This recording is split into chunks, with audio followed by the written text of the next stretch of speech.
আসসালামু আলাইকুম।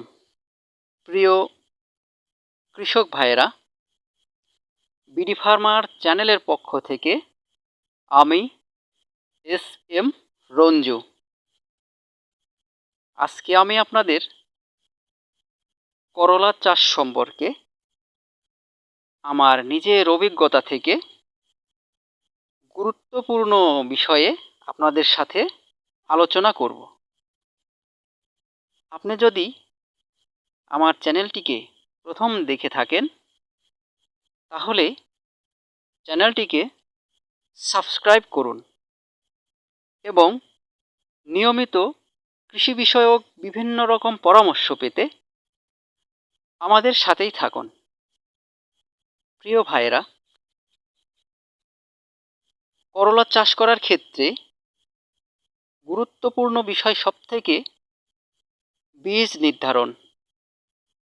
যদি আপনি সঠিক বীজ নির্ধারণ করতে না পারেন তাহলে আপনি আশানুরূপ ফলন পাবেন না, এবং সঠিক বীজ নির্ধারণ করতে না পারলে আপনার করলা চাষ লাভের পরিবর্তে লোকসানে পরিণত হতে পারে। সুতরাং করলা চাষের ক্ষেত্রে বীজ শনাক্ত করতে না পারেন ভালো মানের বীজ ছাড়া কখনোই কোনো ফসলের ভালো ফলন সম্ভব না। আপনারা দেখছেন এই করলাগুলো নবাব করলা, হাইব্রিড করলা। এটি বন্ধন সিডসের নবাব করলা, মাঝারি আকৃতির, বেশি বড়ও হয় না আবার ছোটও না। এই করলা আমি নিজে চাষ করেছি। আপনারা যে করলাগুলো দেখছেন এইগুলো মূলত দ্বিতীয় স্টেজের করলা। প্রথম স্টেজে যে করলাগুলো ধরেছিল সে করলাগুলো এর থেকেও আরও অনেক বেশি সুন্দর, ঝকঝকে এবং চকচকে ছিল এবং অনেক অনেক আকর্ষণীয় ছিল এবং প্রচুর পরিমাণে করলা ধরেছিল।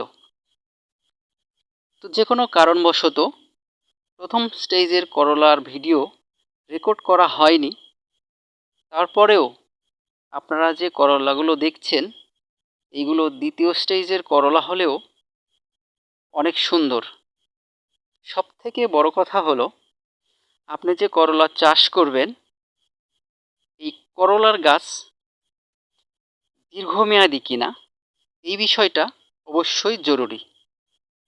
কেননা অনেক অনেক করলার বীজ আছে যেই বীজগুলো থেকে যে করলা গাছ হয় এই করলার গাছগুলো দীর্ঘমেয়াদে জীবিত থাকে না।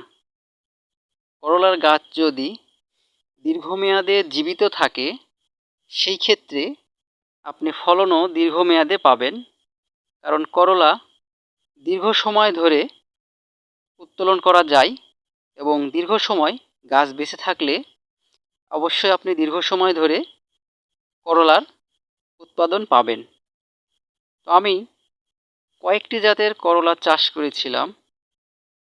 তার মধ্যে আমার কাছে বন্ধন সিডসের নবাব জাতের করলা সবথেকে ভালো মনে হয়েছে। তার কারণ এই করলা গাছ দীর্ঘ সময় বেঁচে ছিল এবং দীর্ঘ সময় ফল দিয়েছে, দীর্ঘ সময় করলা পেয়েছি।